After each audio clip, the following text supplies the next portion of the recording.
যারা গোপনে পাপ কাজ করে তাদের লাইফে, তাদের জীবনে 4টি আযাব চলে আসবে, 4টি বিপদ চলে আসবে। অনেকেই আছে গোপনে গুনাহের কাজ করে, গোপনে পাপ করে। আপনি দরজা জানলা বন্ধ করে দিয়ে ঘরের ভিতরে ঢুকেছেন, লাইট অফ করে দিয়েছেন, কেউ দেখছে না, একজন দেখছেন, তিনি কে?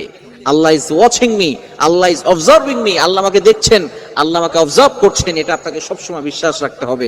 আপনি লুকিয়ে পাপ করছেন, কেউ দেখছে না, অবশ্যই আল্লাহ তাআলা সবকিছু দেখেন। আল্লাহ ইজ ওয়াচিং মি, আল্লাহ আমাকে দেখছেন, এই বিশ্বাস আপনার ভিতরে থাকতে হবে। সুতরাং গোপনে যদি আপনি পাপ কাজ করেন তাহলে 4টি বিপদ আপনার জীবনে চলে আসবে। নাম্বার 1, 1 নাম্বার হচ্ছে যারা গোপনে পাপ কাজ করবে আল্লাহ পাক রব্বুল আলামিন তাদের চেহারার বিউটি, চেহারার সৌন্দর্য নষ্ট করে দিবেন। অনেকে আছে গোপনে পাপ কাজ করে, দেখবেন তাদের চেহারার ভিতরে কোনো নূর নাই, সাদা চামড়ার মানুষ কিন্তু চেহারার দেখতে ভালো লাগে না, বিশ্রী চেহারা লাগে। আবার অনেক দেখবেন কালো মানুষ কিন্তু আল্লাহর ইবাদত করে, মিথ্যা কথা বলে না, সত্যের পথে চলে, নামাজ 5 ওয়াক্ত পড়ে, দেখবেন তার চেহারার ভিতরে এমন একটা নূর আছে, চেহারা দেখলে আরো দেখতে মনে চায়। এরকম কিছু মানুষ সমাজে আছে না নাই? এজন্য 1 নাম্বার তার বিপদ হচ্ছে, তার আযাব হচ্ছে আল্লাহ তাআলা তার চেহারার বিউটি, কিউটনেস নষ্ট করে দিবেন, চেহারার কোনো সৌন্দর্য থাকবে না। 2 নাম্বার হচ্ছে সে ইবাদত করে কোনো মজা পাবে না।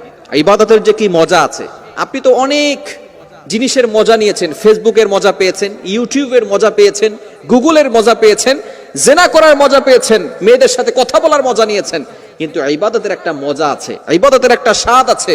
এই স্বাদ যদি আপনি উপলব্ধি করতে চান তাহলে গোপনে গুনাহের কাজ করা বন্ধ করে দেন। গোপনে পাপ করলে ইবাদতে কোনো মজা পাওয়া যায় না। অনেক সময় দেখবেন নামাজে দাঁড়িয়েছেন, বিভিন্ন ধরনের চিন্তা নামাজের ভিতরে চলে আসে, বিভিন্ন ধরনের চিন্তা, বাজে চিন্তা নামাজের ভিতরে চলে আসে। মনে করবেন আপনার দ্বারা গুনাহ হয়ে যাচ্ছে, সঠিকভাবে আপনি নামাজ পড়তে পারছেন না। কেননা নামাজ কিন্তু আপনাকে সমস্ত প্রকার গুনাহের কাছ থেকে বাঁচাবে। আল্লাহ তাআলা পবিত্র কোরআনুল কারীমের ভিতরে নিজেই বলে দিয়েছেন, 21 নম্বর পারার 1 নম্বর পৃষ্ঠার 2 নম্বর লাইন, সূরা আনকাবুতের 45 নম্বর আয়াত আল্লাহ বলছেন, ইন্না সালাতি ওয়া নুসুকি ইন্না সালাতা তানহা আনিল ফাহশাই ওয়াল মুনকার। নিশ্চয়ই নামাজ মানুষকে সমস্ত প্রকার ফাহেশা কাজ থেকে বিরত রাখে। এজন্য 2 নাম্বার হচ্ছে সে নামাজে কোনো ইবাদতে কোনো মজা পাবে না। 3 নাম্বার হচ্ছে তার মানসিক শান্তি থাকবে না, সবসময় অস্থির অস্থির ভাব আসবে, মানসিকভাবে কোনো শান্তি পাবে না, রেস্টলেস মাইন্ড, তার অন্তরে কোনো প্রশান্তি থাকবে না। অনেক সময় দেখবেন আপনার ঘরে ভালো লাগে না, দোকানে ভালো লাগে না, বাইরে ভালো লাগে না, কি করবেন কোনো কুলকিনারা খুঁজে পাচ্ছেন না। একমাত্র গোপন গুনাহের কারণে মন অস্থির হয়ে যায়, স্থির থাকতে পারে না, মানসিকভাবে সে দুর্বল হয়ে যায়। 4 নাম্বার হচ্ছে মোস্ট ইম্পর্টেন্ট, সেটা হচ্ছে আপনার রিজিকে কোনো বারাকা থাকবে না। অনেক সময় দেখবেন আপনি অনেক টাকা ইনকাম করছেন, এটা কিন্তু রিজিক নয়। আপনি টাকা পয়সা ইনকাম করতেছেন, প্রত্যেক মাসে 50,000 টাকা ইনকাম করেন, কিন্তু ওই 50,000 টাকা দিয়ে সংসার চলে না।